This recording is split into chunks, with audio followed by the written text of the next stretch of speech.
Siddaramaiah ji, our Chief Minister, D.K. Shivkumar ji, A.A. Punyappa ji, senior leaders of the Congress Party, my beloved party workers,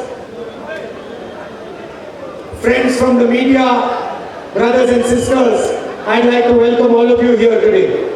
ವೇದಿಕೆ ಮೇಲೆ ಆಸೀನರಾಗಿರ್ತಕ್ಕಂಥ ಎಲ್ಲ ಗಣ್ಯಾತಿ ಗಣ್ಯರೇ, ಕೋಲಾರದ ಮೂಲೆ ಮೂಲೆಯಿಂದ ಬಂದಿರತಕ್ಕಂಥ ಕಾಂಗ್ರೆಸ್ ಪಕ್ಷದ ಕಟ್ಟಾಳುಗಳೇ, ಮಾಧ್ಯಮ ಬಂಧುಗಳೇ, ತಮ್ಮೆಲ್ಲರಿಗೂ ಕೂಡ ಈ ಕಾರ್ಯಕ್ರಮಕ್ಕೆ ಮನಸ್ಪೂರ್ವಕವಾದಂತ ಸ್ವಾಗತ ನಾನು ಕೋರ್ತಾ ಇದ್ದೇನೆ.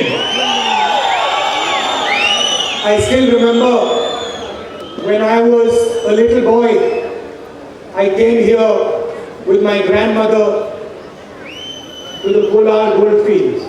ಇವತ್ತು ನನಗೆ ನೆನಪಿದೆ, ನಮ್ಮ ಅಜ್ಜಿಯವರಾದಂತ ಶ್ರೀಮತಿ ಇಂದಿರಾ ಗಾಂಧೀಜಿಯವರ ಜೊತೆ ಇದೇ ಕೋಲಾರ ಚಿನ್ನದ ಗಣಿಗೆ ಬಂದು ಇಲ್ಲಿ ಓಡಾಡ್ತಂತ ನೆನಪಿದೆ. And I remember going all the way down into the mine where it was very hot and meeting all the workers over there. ನನಗೆ ನೆನಪಿದೆ, ಗಣಿಯ ಸುರಂಗದ ಒಳಗಡೆ ಹೋಗಿ ಆ ಬಿಸಿಲಲ್ಲಿ ಅಲ್ಲಿರ್ತಕ್ಕಂಥ ಕಾರ್ಮಿಕರನ್ನ, ಅಲ್ಲಿ ಕೆಲಸ ಮಾಡ್ತಿರೋರನ್ನ ನೋಡಿರ್ತಕ್ಕಂಥದ್ದು, ಮಾತಾಡಿರೋದು ನನಗೆ ನೆನಪಿದೆ. And I remember they had a gold brick over there that symbolized the wealth that Kolar gives to India. ಅಲ್ಲಿ ಕೆಳಗೋದಾಗ ಅಲ್ಲಿ ಚಿನ್ನದ ಒಂದು ಬಾರ್, ಒಂದು ಇಟ್ಕೆನ ನಾನು ನೋಡಿದೆ. ಆ ಇಟ್ಕೆ ನೋಡಿದಾಗ ನನಗೆ ಗೊತ್ತಾಯ್ತು ಕೋಲಾರದಲ್ಲಿರ್ತಕ್ಕಂಥ ಸಂಪನ್ಮೂಲ ಬೆಲೆ ಆಸ್ತಿ ಆ ಕೋಲಾರದ ಗಡಿಯಲ್ಲಿದೆ ಅಂತೇಳಿ. You used to give it through gold and now you give it through hard work, agriculture. ಮೊದಲು ತಾವೆಲ್ಲರೂ ಚಿನ್ನನ ತೆಗೆದು ಪರಿಶ್ರಮ ಮಾಡ್ತಾ ಇದ್ರಿ. ಇವತ್ತು ನೀವು ಕಾರ್ಮಿಕರಾಗಿ, ರೈತರಾಗಿ ದುಡಿಮೆ ಮಾಡಿ ಗೌರವ ತರ್ತಾ ಇದ್ದೀರಾ.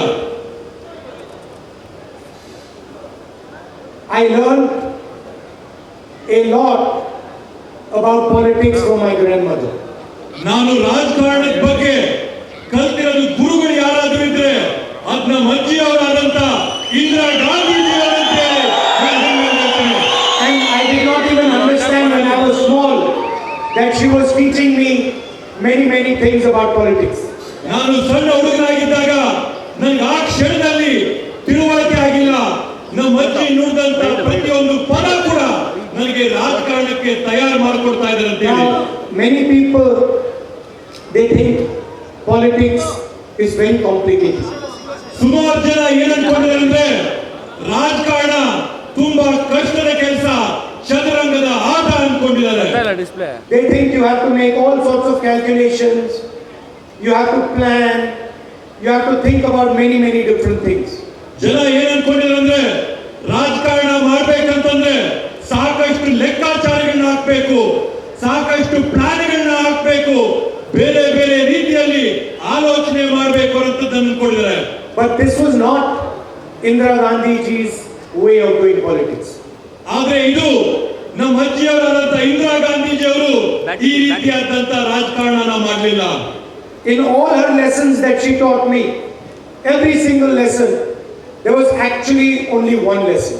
ಅವರು ನನಗೆ ಹೇಳಿಕೊಟ್ಟಂತ ಎಲ್ಲ ಪಾಠಗಳಲ್ಲಿ ಅವರು ನನಗೆ ಮಾತಾಡಿದಾಗ ಎಲ್ಲ ಕೂಡ ಪ್ರಮುಖವಾಗಿ ಒಂದು ಅಂಶನ ನನಗೆ ಹೇಳಿದ್ರು.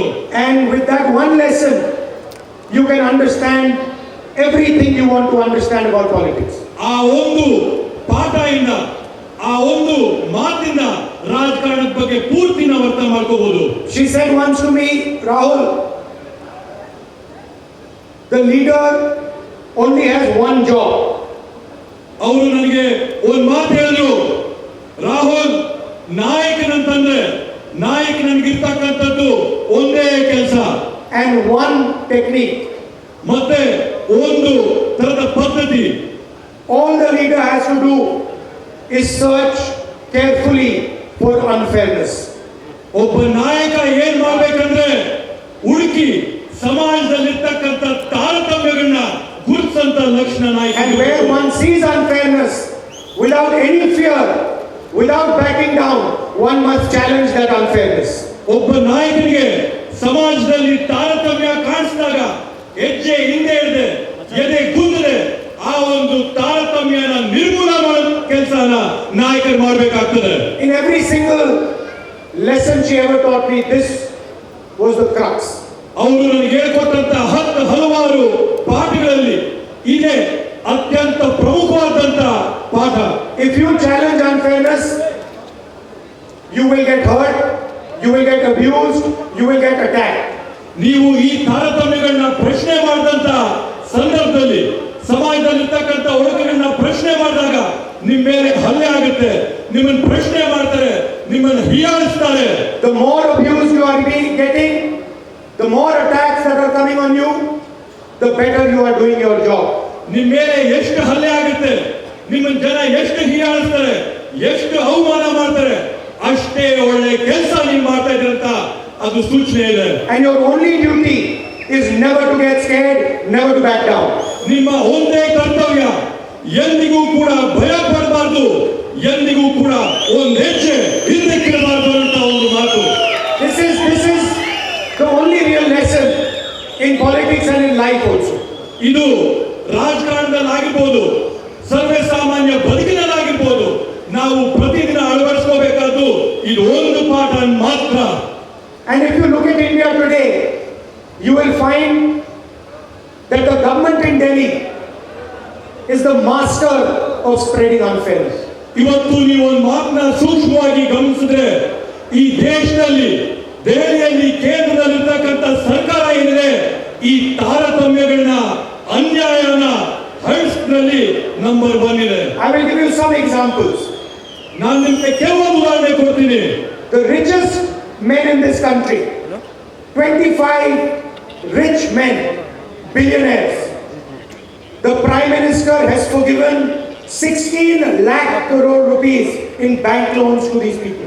ಇವತ್ತು ಈ ದೇಶದಲ್ಲಿರ್ತಕ್ಕಂಥ ಸುಮಾರು 25 ಬಂಡವಾಳಶಾಹಿಗಳು, ಕೋಟ್ಯಾಧೀಶ್ವರರು, ಇವರಿಗೆಲ್ಲರಿಗೂ ಕೂಡ ಈ ದೇಶದ ಪ್ರಧಾನಮಂತ್ರಿಗಳು 16 ಲಕ್ಷ ಕೋಟಿ ರೂಪಾಯಿಗಳ ಸಾಲನ ಇವತ್ತು ಮನ್ನಾ ಮಾಡಿದ್ದಾರೆ.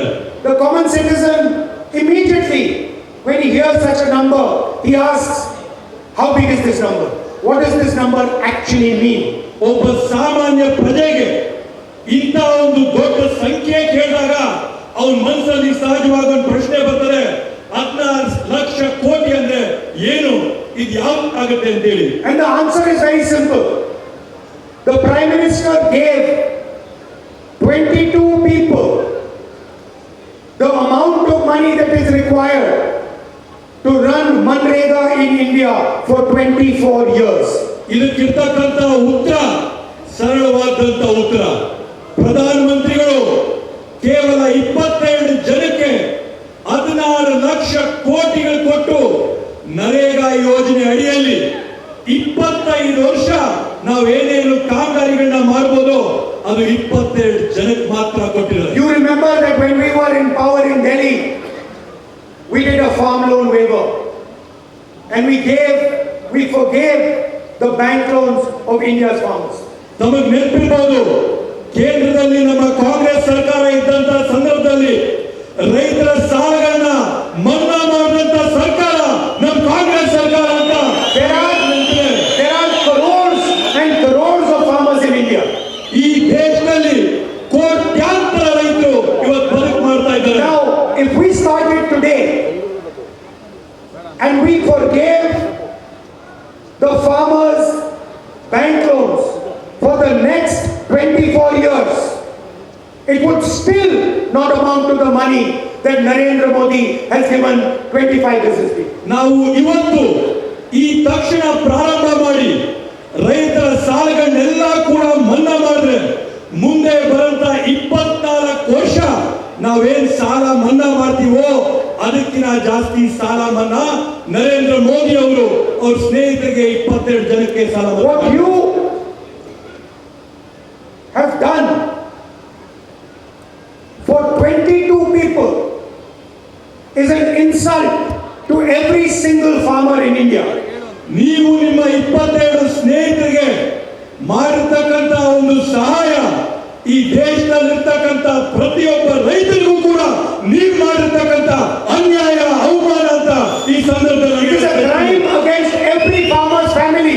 ಇದು ನೀವು ಮಾಡಿರ್ತಕ್ಕಂಥ ಪ್ರತಿಯೊಂದು ರೈತರ ಕುಟುಂಬದ ವಿರುದ್ಧವಾಗಿ ಮಾಡಿರ್ತಕ್ಕಂಥ ಅನ್ಯಾಯ ಅಗೌರವ ಅಂತ ಹೇಳ್ತೀನಿ.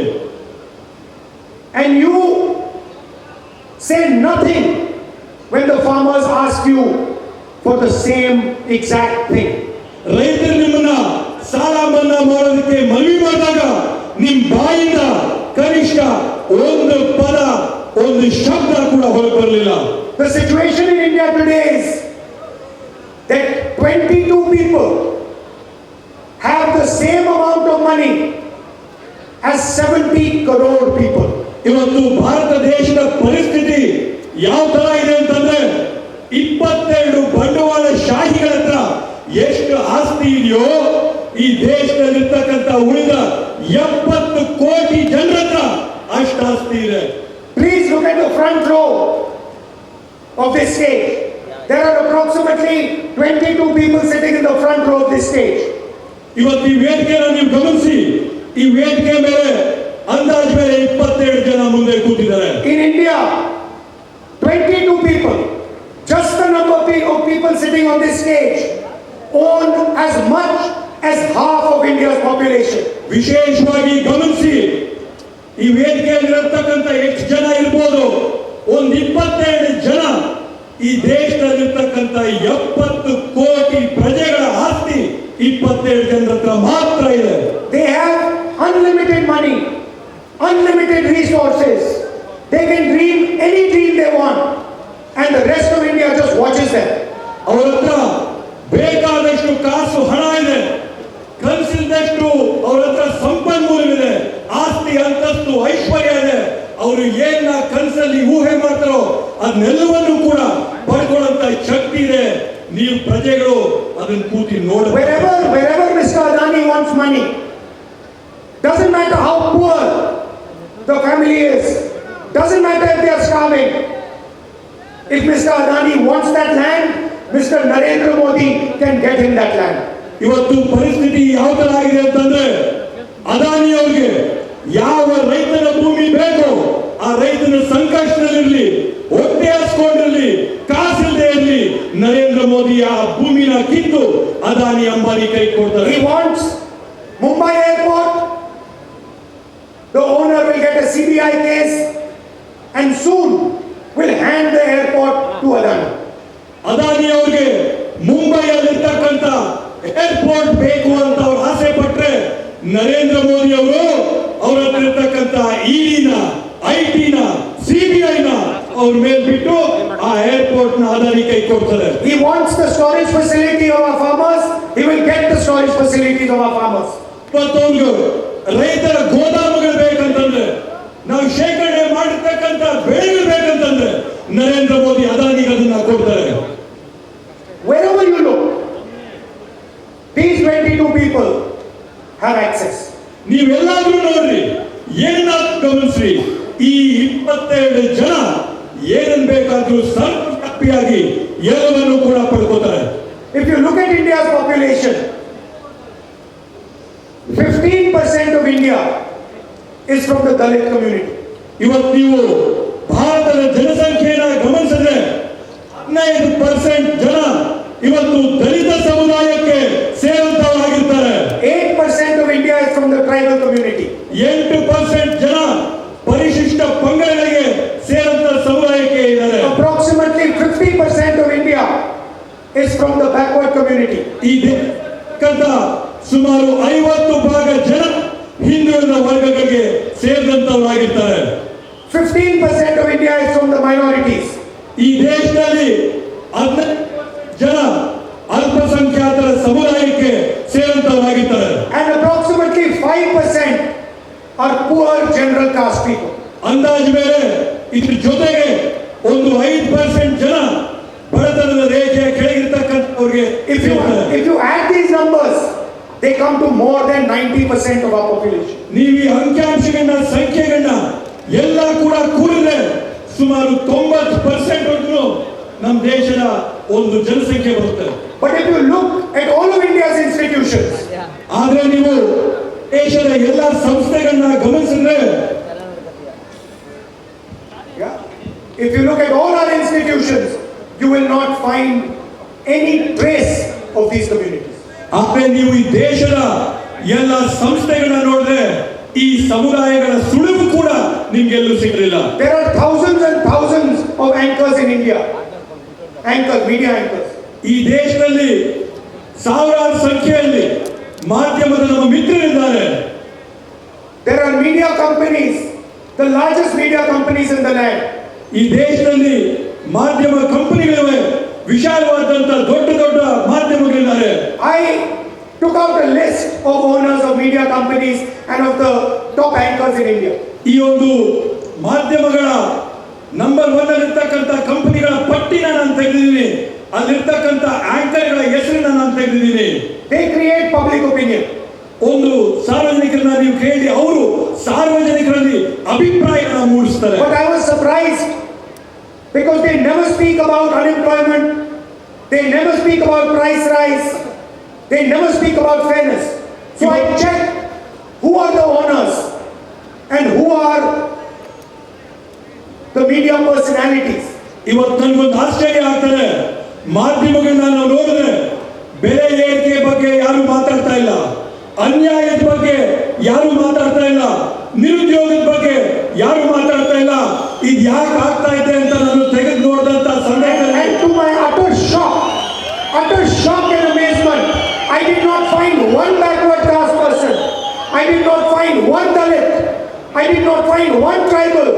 I did not find one poor general caste man. ಇವತ್ತು ನನ್ನ ಆಶ್ಚರ್ಯಕ್ಕೆ ಆ ಮಾಧ್ಯಮಗಳ ಕಂಪನಿಗಳ ಮಾಲೀಕರ ಪಟ್ಟಿ ತೆಗೆದಾಗ ಒಬ್ಬ ದಲಿತನ ಹೆಸರಿಲ್ಲ, ಒಬ್ಬ ಪರಿಶಿಷ್ಟ ಪಂಗಡದವರ ಹೆಸರಿಲ್ಲ, ಒಬ್ಬ ಹಿಂದುಳಿದವರ ಹೆಸರಿಲ್ಲ, ಒಬ್ಬ ಅಲ್ಪಸಂಖ್ಯಾತರ ಹೆಸರಿಲ್ಲ, ಒಬ್ಬ ಬಡವರ ಹೆಸರಿಲ್ಲ. Then I thought to myself, this is very interesting. 90% of India is not represented anywhere in the Indian media. ಆವಾಗ ನನಗೊಂದು ಯೋಚನೆ ಬಂತು, ಭಾರತ ದೇಶದ 90% ಜನ ಮಾಧ್ಯಮದ ವರ್ಗದಲ್ಲಿ ಒಬ್ಬರಿಗೂ ಕೂಡ ಅವಕಾಶ ಸಿಕ್ಕಿಲ್ಲ. Obviously, they don't write about India's issues. ಇದರಿಂದ ಖಂಡಿತವಾಗಿ ಅವರು ಈ ದೇಶದ ಸಮಸ್ಯೆಗಳ ಬಗ್ಗೆ ಮಾತಾಡೋದಿಲ್ಲ. Then I said, now let me check the largest corporates in this country. Then I said, let me check the largest corporates and businesses in this country. ಆಮೇಲೆ ನಾನು ಹೇಳಿದೆ, ಈ ದೇಶದಲ್ಲಿರ್ತಕ್ಕಂಥ ಅತ್ಯಂತ ದೊಡ್ಡ ಕಾರ್ಖಾನೆಗಳು, ಕಂಪನಿಗಳು, ಉದ್ಯಮಿಗಳನ್ನ ನಾನು ತೆಗೆದು ನೋಡಿದೆ. I took out the list of the top 200 companies in India. ನಾನು ಈ ಭಾರತ ದೇಶದಲ್ಲಿರ್ತಕ್ಕಂಥ ಪ್ರಮುಖವಾದಂತ 200 ಉದ್ಯಮಿಗಳ ಪಟ್ಟಿನ ನಾನು ತೆಗೆದು ನೋಡಿದೆ, Including those 22 people. ಆ 27 ಜನರ ಬಗ್ಗೆ ನಾನು ಏನ್ ಮಾತಾಡಿದೆ, ಆ 27 ಜನರನ್ನ ಸೇರಿ I got a list of the senior management of these companies. ಈ ಎಲ್ಲ ಉದ್ಯಮಿಗಳ ಮೇಲ್ವರ್ಗದ ಅಧಿಕಾರಿಗಳ ಪಟ್ಟಿನ ನಾನು ತೆಗೆದು ನೋಡಿದೆ. And then I looked at them and I found, to my shock, that there is not a single backward caste person who owns these companies. There is not a single Dalit, not a single Adivasi. None of them are owned by 90% of India. ಈ ದೊಡ್ಡ ಉದ್ಯಮಿಗಳು, ದೊಡ್ಡ ಕಾರ್ಖಾನೆಗಳ ಪಟ್ಟಿ ನಾನು ತೆಗೆದು ನೋಡಿದಂತ ಸಂದರ್ಭದಲ್ಲಿ ಆ ಉದ್ಯಮಿಗಳ ಕಾರ್ಖಾನೆಗಳಲ್ಲಿ ಒಬ್ಬ ದಲಿತರ ಮಾಲೀಕರಿಲ್ಲ, ಒಬ್ಬ ಹಿಂದುಳಿದ ವರ್ಗದವರಿಲ್ಲ, ಒಬ್ಬ ಪರಿಶಿಷ್ಟ ಪಂಗಡದವರಿಲ್ಲ, ಒಬ್ಬ ಬಡ ಕುಟುಂಬದಿಂದ ಬಂದಂತವರಿಲ್ಲ. I called some of them. I know them. I called them. And I said, do you realize this? Do you realize that there are no Dalits, no OBCs in your management? They kept quiet. ಇವತ್ತು ನಾನು ಅವ್ರಿಗೆ ಚಿರಪರಿಚಿತನಾಗಿದ್ದೀನಿ, ಅವ್ರಿಗೆ ನಾನು ಗೊತ್ತು.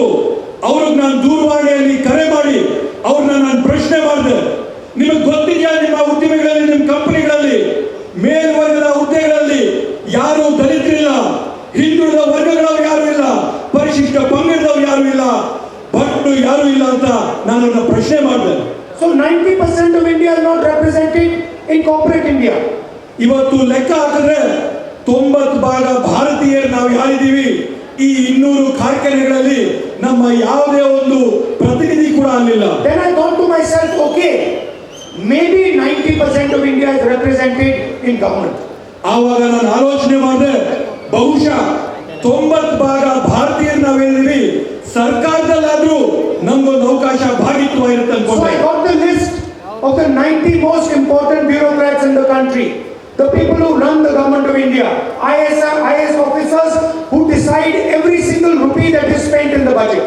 ಆವಾಗ ನಾನು ಈ ದೇಶನ ನಡೆಸಂತ 90 ಪ್ರಮುಖವಾದಂತ IAS ಅಧಿಕಾರಿಗಳ ಪಟ್ಟಿ, ಬೇರೆ ಬೇರೆ ಇಲಾಖೆಗಳನ್ನ ನಡೆಸಂತ ಹುದ್ದೆಗಳಲ್ಲಿ ಕೂತಿರ್ತಕ್ಕಂಥ ಮುಖ್ಯಸ್ಥರ ಪಟ್ಟಿನ ನಾನು ತೆಗೆದು ನೋಡಿ ಇದರಲ್ಲಿ ಯಾರಿರ್ಬೋದು ಅಂತ ನೋಡಿದೆ. And then I got another shock.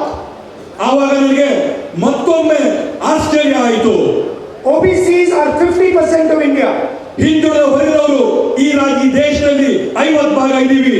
3 out of 90 officers belong to the OBC community. ಆದ್ರೆ ಹಿಂದುಳಿದ ವರ್ಗಗಳಲ್ಲಿ 90 ಅಧಿಕಾರಿಗಳಲ್ಲಿ ಬರೀ 3 ಮಾತ್ರ ಹಿಂದುಳಿದ ವರ್ಗಗಳಿಗೆ And they ಸೇರಿದ್ರು. sit in some backward office and have hardly any responsibility. ಅವ್ರಿಗೂ ಕೂಡ ಒಂದು ಯಾವುದೋ ಕೆಲಸಕ್ಕೆ ಬಾರದೇ ಇದ್ದಂತ ಡಿಪಾರ್ಟ್ಮೆಂಟ್ ನ ಕೊಟ್ಟು ಹಿಂದೆಗಡೆ ಎಲ್ಲೋ ಕೂರಿಸಿದ್ದಾರೆ. 15% are Dalits. There are 3 Dalit officers. 15 ಭಾಗ ಈ ದೇಶದಲ್ಲಿ ದಲಿತರಿದ್ದಾರೆ, ಆದ್ರೆ ದಲಿತ ಅಧಿಕಾರಿಗಳಿರುವಂತದ್ದು ಬರೀ 3 ಮಾತ್ರ. 8% are Adivasis. There is 1 Adivasi officer. 8% ಜನ ಇವತ್ತು ಪರಿಶಿಷ್ಟ ಪಂಗಡಕ್ಕೆ ಸೇರಿದಂತವರೇ, ಆದ್ರೆ ಪರಿಶಿಷ್ಟ ಪಂಗಡಕ್ಕೆ ಸೇರಿದಂತ ಒಬ್ಬ ಅಧಿಕಾರಿ ಇದ್ದಾನೆ. And the most amazing and insulting statistic, ಇದೆಲ್ಲಕ್ಕಿಂತ ಆಶ್ಚರ್ಯ ಆಗಂತದ್ದು, ಅವಮಾನ ಆಗಂತ ಒಂದು ಅಂಕಿಅಂಶ ಏನಂದ್ರೆ, out of the entire budget of India, ಈ ದೇಶದ ಸಂಪೂರ್ಣ ಆಯವ್ಯಯದಲ್ಲಿ officers from Dalit community, OBC community, tribal community only are responsible for 6.5 rupees out of 100. ಲೆಕ್ಕ ಹಾಕೊಳ್ರಿ, ಈ ದೇಶದ ಆಯವ್ಯಯದಲ್ಲಿ 100 ರೂಪಾಯಿಯಲ್ಲಿ ದಲಿತರು, ಹಿಂದುಳಿದ ವರ್ಗದವರು, ಹಾಗೆಯೇ ಪರಿಶಿಷ್ಟ ಪಂಗಡದ ಅಧಿಕಾರಿಗಳು 100 ರೂಪಾಯಿಯಲ್ಲಿ ಬರೀ 6.5 ರೂಪಾಯಿ ಮಾತ್ರ ಜವಾಬ್ದಾರಿ ಇರ್ತಕ್ಕಂಥದ್ದು. Imagine 90% of India has no say in how the budget is going to be distributed. ಇವತ್ತು ನೀವು ಲೆಕ್ಕ ಹಾಕೊಳ್ರಿ, 90 ಭಾಗ ಈ ದೇಶದ ಜನಕ್ಕೆ ಈ ದೇಶದ ಆಯವ್ಯಯಗಳ ಹಂಚಿಕೆ ಯಾವ ತರ ಆಗುತ್ತೆ ಅಂತ ಹೇಳಿ ಅದರಲ್ಲಿ ಅವ್ರಿಗೆ ಮಾತಾಡಕ್ಕೂ ಕೂಡ. And so then I started to ask myself, where are the OBCs? Where are the Dalits? Where are the Adivasis? Where are the poor general caste? Where are the minorities? Where do they work? ಆವಾಗ ನಾನು ಪ್ರಶ್ನೆ ಮಾಡಿದೆ, ಈ ದೇಶದಲ್ಲಿರ್ತಕ್ಕಂಥ ಹಿಂದುಳಿದ ವರ್ಗಗಳವರೆಲ್ಲವೇ, ದಲಿತರು ಎಲ್ಲವೇ, ಪರಿಶಿಷ್ಟ ಪಂಗಡದವರು ಎಲ್ಲವೇ, ಅಲ್ಪಸಂಖ್ಯಾತರು ಎಲ್ಲವೇ, ಈ ದೇಶದ ಬಡ ಕುಟುಂಬಗಳ ಜನರು ಎಲ್ಲವೇ ಅಂತ ನಾನು And ಪ್ರಶ್ನೆ the answer ಮಾಡಿದೆ. is very simple. They are farmers, they are laborers, and if they work in the government of India, they are contract laborers and can be thrown out any day that is chosen. ಈ 90 ಭಾಗ ಜನ ಇವತ್ತೇನಾಗಿದೆ ಅಂದ್ರೆ ಕಾರ್ಮಿಕರಾಗವ್ರೆ, ರೈತರಾಗವ್ರೆ, ಸರ್ಕಾರದಲ್ಲಿ ಹೊರಗುತ್ತಿಗೆಯ ಆಧಾರದ ಮೇಲೆ ಇವತ್ತು ಬೇಕಂದ್ರೆ ನಾಳೆ ಹೊರಗಾಕಂತ ಸ್ಥಾನಗಳಲ್ಲಿ ಕೆಲಸ ಮಾಡ್ತಾವ್ರೆ. Is this the type of India that we want? ನಿಮ್ಗೆಲ್ಲರಿಗೂ ಇಂಥ Bharat ಬೇಕಾಗಿದೆಯಾ? Where 95% of India have nothing to say, nothing to do, nowhere to go. ಇಂಥ ದೇಶ ಬೇಕಾಗಿದೆಯಾ? 95 ಭಾಗ ಭಾರತೀಯರಿಗೆ ಒಂದು ಧ್ವನಿ ಇಲ್ಲ, ಎಲ್ಲೂ ಹೋಗಕ್ಕೆ ಅವಕಾಶ ಇಲ್ಲ, ಅವರ ಪ್ರತಿಭೆಯನ್ನು ತೋರಿಸ್ಕೊಳ್ಳಕ್ ಸಾಧ್ಯ ಇಲ್ಲ. ಇಂಥ ಭಾರತ ಬೇಕಾ? When we forgive farmers, bank loans, they say we are spoiling farmers. ನೀವು ರೈತರ ಸಾಲ ಮನ್ನಾ ಮಾಡಿದಾಗ ಇವ್ರು ಏನ್ ಹೇಳ್ತಾರೆ, ನೀವು ರೈತರನ್ನ ಕೆಡಿಸ್ತಾ ಇದ್ದೀರಾ ಅಂತ. But when Mr. Narendra Modi forgives 25 years of Manrega money, then they are not spoiling the richest people in the land. ಆದ್ರೆ ಇವತ್ತು ನರೇಂದ್ರ ಮೋದಿ ಅವರು 25 ವರ್ಷಗಳಿಗೆ ಆಗಷ್ಟು ನರೇಗಾ ಹಣನ ಸಾಹುಕಾರರಿಗೆ ಸಾಲ ಮನ್ನಾ ಮಾಡಿದಾಗ ಯಾರು ಸಾಹುಕಾರನ ನೀವು ಕೆಡಿಸ್ತಾ ಇದ್ದೀರಾ? I am not saying businessmen should not be supported. ನಾನು ಇವತ್ತು ಯಾರ್ಯಾರು ಕೆಲಸ ಮಾಡ್ತಾ ಇದ್ದಾರೆ, ಉದ್ಯಮಿಗಳಿದ್ದಾರೆ, ಅವ್ರಿಗೆ ಬೆಂಬಲ ಕೊಡಬಾರ್ದು ಅಂತ ನಾನು ಅಂತ They ಇಲ್ಲ. create jobs and absolutely they should be supported. ಅವ್ರು ಇವತ್ತು ಉದ್ಯೋಗಗಳನ್ನ ಸೃಷ್ಟಿ ಮಾಡ್ತಾರೆ, ಅವ್ರಿಗೆ ಖಂಡಿತವಾಗೂ ನಾವು ಬೆಂಬಲ ಕೊಡಬೇಕಾಗುತ್ತೆ. But laborers, farmers, youngsters, they also build the nation. They also should be supported. ಆದ್ರೆ ಇವತ್ತು ಕಾರ್ಮಿಕರು, ರೈತರು, ಯುವಕರು ಇವರೆಲ್ಲರೂ ಕೂಡ ಈ ದೇಶನ ಕಟ್ಟಂತವರಿದ್ದಾರೆ, ಅವ್ರಿಗೂ ಕೂಡ ನಾವು government of Karnataka is doing. ಆದ್ರಿಂದ ನಾನು ಅತ್ಯಂತ ಹೆಮ್ಮೆಯಿಂದ ಕರ್ನಾಟಕ ರಾಜ್ಯ ಸರ್ಕಾರ ಮಾಡ್ತಾ ಇರ್ತಕ್ಕಂಥ ಕೆಲಸಗಳಿಗೆ ಕ್ಷಮಾಯಿಸುತ್ತೇನೆ. You will never hear it. You will never hear it in the media. ನೀವು ಈ ಮಾತುಗಳನ್ನ ಮಾಧ್ಯಮದಲ್ಲಿ ಯಾವತ್ತೂ ನೀವು In the ಕೇಳಿಸ್ಕೊಳ್ಳಿ. media, you can see Mr. Narendra Modi's face 24 hours.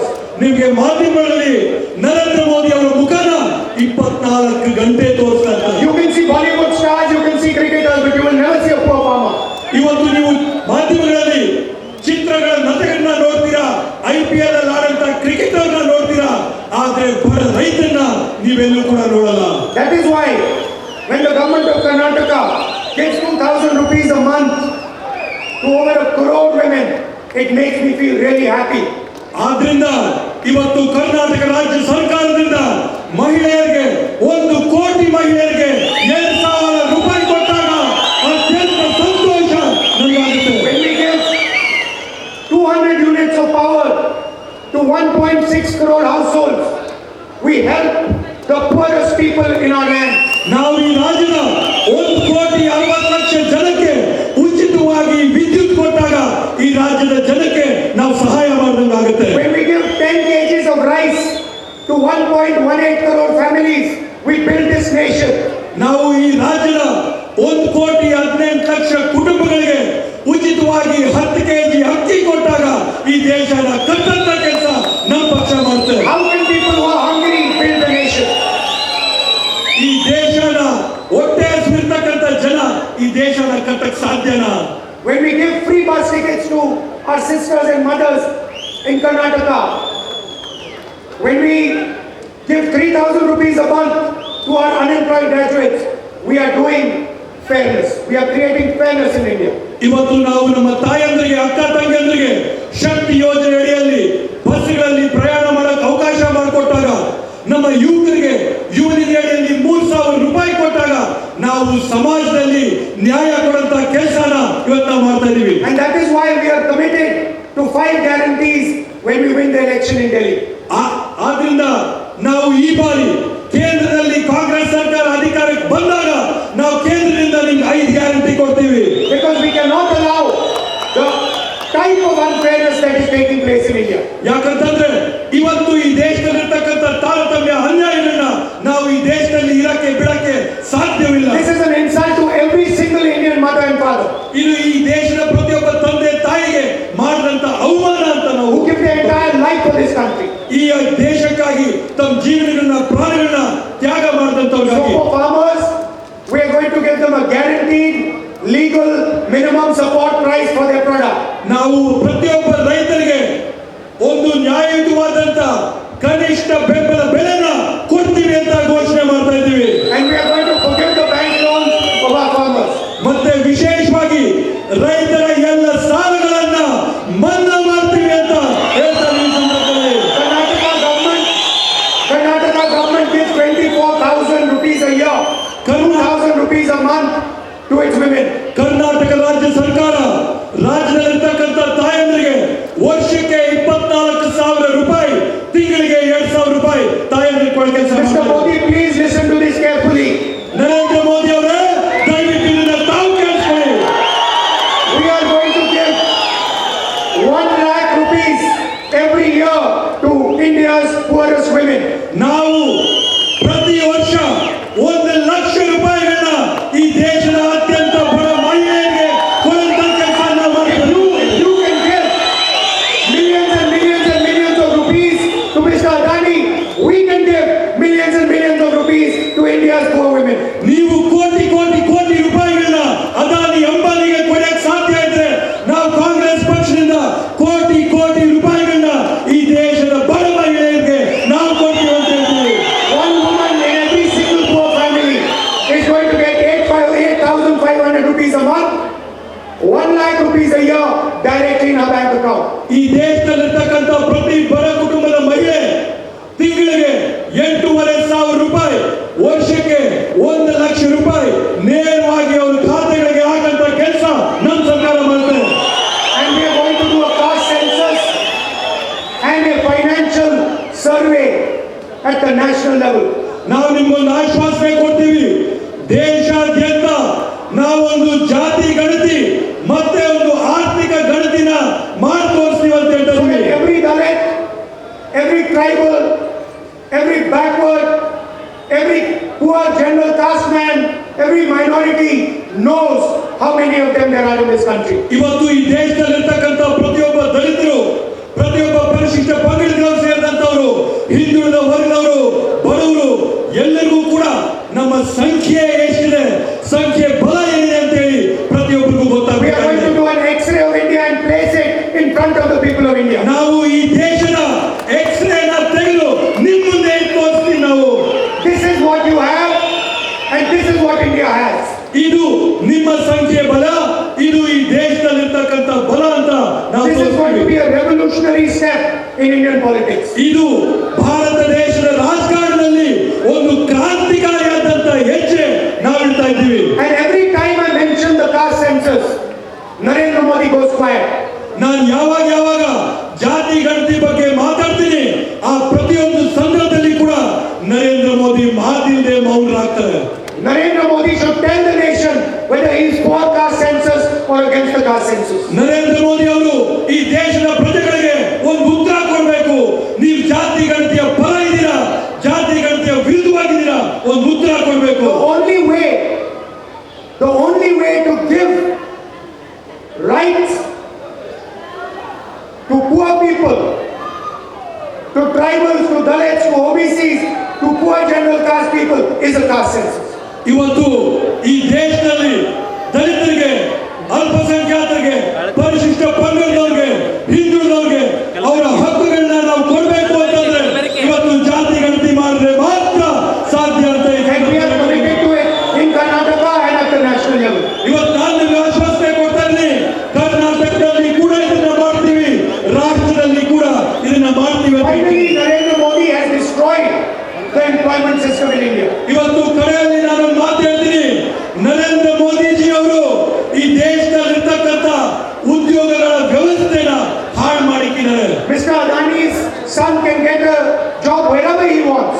Adani ಅವರ ಮಗ ಅವ್ರು ಎಲ್ಲಿ ಬೇಕೋ ಅಲ್ಲಿ ಅವರು ಉದ್ಯೋಗ ಪಡ್ಕೊಳ್ಳುವಂತ ಅವಕಾಶ And ಇದೆ. our unemployed youngsters have no opportunities available. ಆದ್ರೆ ನಮ್ಮಲ್ಲಿರ್ತಕ್ಕಂಥ ಬಡವರಿಗೆ, ನಿರುದ್ಯೋಗಿಗಳಿಗೆ ಯಾವುದೇ ಒಂದು ಅವಕಾಶ ಇಲ್ಲ. So our most revolutionary scheme is called Pehli Naukri Pakki. ಆದ್ರಿಂದ ನಮ್ಮ ಅತ್ಯಂತ ಕ್ರಾಂತಿಕಾರಿಯಾದಂತ ಯೋಜನೆ ಏನಂತಂದ್ರೆ ಮೊದಲನೇ ಉದ್ಯೋಗ ಖಚಿತ ಅಂತೇಳಿ. Doesn't matter which community you come from. If you are unemployed and you are a graduate, you are a diploma holder, this scheme applies to you. ನೀವು ಯಾವ ಸಮುದಾಯದಿಂದ ಬರ್ರಿ, ಯಾವ ಧರ್ಮದಿಂದ ಬರ್ರಿ, ಎಲ್ಲಿಂದಾದ್ರೂ ಬರ್ರಿ, ನಿಮ್ಮ ಮೊದಲನೇದಾದಂತ ಉದ್ಯೋಗ, ನೀವು ಡಿಪ್ಲೊಮಾ, ಇಂಜಿನಿಯರ್ ಏನಾದ್ರೂ ಆಗಿರ್ಬೋದು, ಮೊದಲನೇ ಉದ್ಯೋಗ guarantee. You will get 1 year apprenticeship guaranteed to you, 1 lakh rupees a year, and the best training that is available. ನಿಮ್ಗೆ ಒಂದು ವರ್ಷದಲ್ಲಿ ನಿಮ್ಗೆ 1,00,000 ರೂಪಾಯಿ ನಮ್ಮ ಸರ್ಕಾರದ ಕಡೆಯಿಂದ ಬರ್ತಾರೆ. ಉಚಿತವಾಗಿ ನಿಮ್ಗೆ ಅಪ್ರೆಂಟಿಸ್ಶಿಪ್ ತರಬೇತಿ ಸಿಗುತ್ತೆ. ಅದ್ರ ಜೊತೆಗೆ ಉತ್ತಮ ಗುಣಮಟ್ಟವಾದಂತ ಕೌಶಲ್ಯ ತರಬೇತಿ ನಿಮಗೆ ಸಿಗುತ್ತೆ. And India will get the best trained, most intelligent workforce in the world. ಮುಂದಿನ ದಿನಗಳಲ್ಲಿ ಭಾರತದಲ್ಲಿ ಅತ್ಯುತ್ತಮವಾದಂತ ಒಂದು ಕೆಲಸ ಮಾಡುವಂತ ಜನ ಕಾರ್ಮಿಕರು ಸಿಗುತ್ತೆ, ಅವ್ರಿಗೆ ಉದ್ಯೋಗ ಸಿಗುತ್ತೆ, ಅವ್ರ ತರಬೇತಿ ಕೌಶಲ್ಯ ಸಿಗುತ್ತೆ. This apprenticeship will be available in the private sector, in the public sector, in PSUs. ಈ ಒಂದು ಅಪ್ರೆಂಟಿಸ್ಶಿಪ್ ಟ್ರೈನಿಂಗ್ ಪ್ರೋಗ್ರಾಮ್ ಖಾಸಗಿ ಸಂಸ್ಥೆಗಳಲ್ಲಿ ನಾವು ಕೊಡ್ತೀವಿ, ಸರ್ಕಾರದಲ್ಲಿ ಕೊಡ್ತೀವಿ, ಅರೆ ಸರ್ಕಾರದ ಕಂಪನಿಗಳಲ್ಲಿ ಕೂಡ ನಾವು ಇಲ್ಲಿ ಕೊಡ್ತೀವಿ. And it will be a path into the job market for millions and millions of youngsters. ಇದು ಲಕ್ಷಾಂತರ ಜನಕ್ಕೆ ಒಂದು ಹುದ್ದೆಗೆ, ಕೆಲಸಕ್ಕೆ ಹೋಗಕ್ಕೆ ಒಂದು ಮಾರ್ಗವಾಗಿ ನಿಲ್ಲುತ್ತೆ. I'd like to thank all of you for coming here this evening. ನಾನು ತಮ್ಮೆಲ್ಲರಿಗೂ ಕೂಡ ಮನಸ್ಪೂರ್ವಕವಾದಂತ ಧನ್ಯವಾದಗಳನ್ನ ಸೂಚಿಸ್ತೀನಿ ಇವತ್ತು ಇಲ್ಲಿ ಬಂದಿರೋದಕ್ಕೋಸ್ಕರ. Please remember, we want a fair India. ದಯವಿಟ್ಟು ಜ್ಞಾಪಕ ಇಟ್ಕೊಳ್ಳಿ, ನಮಗೆ ನ್ಯಾಯವಾದಂತ ಭಾರತ ಬೇಕಾಗಿದೆ. An India where everybody has dignity. ಒಂದು ಭಾರತ ಎಲ್ಲಿ ಎಲ್ಲರಿಗೂ ಕೂಡ ಸಮಾನವಾದಂತ ಗೌರವ ಇದೆ. An India where everybody has respect. ಒಂದು ಭಾರತ ಎಲ್ಲಿ ಎಲ್ಲರಿಗೂ ಕೂಡ ಗೌರವದಿಂದ, ಪ್ರೀತಿಯಿಂದ ಕಾಣುತ್ತದೆ. Not an India where 25 people own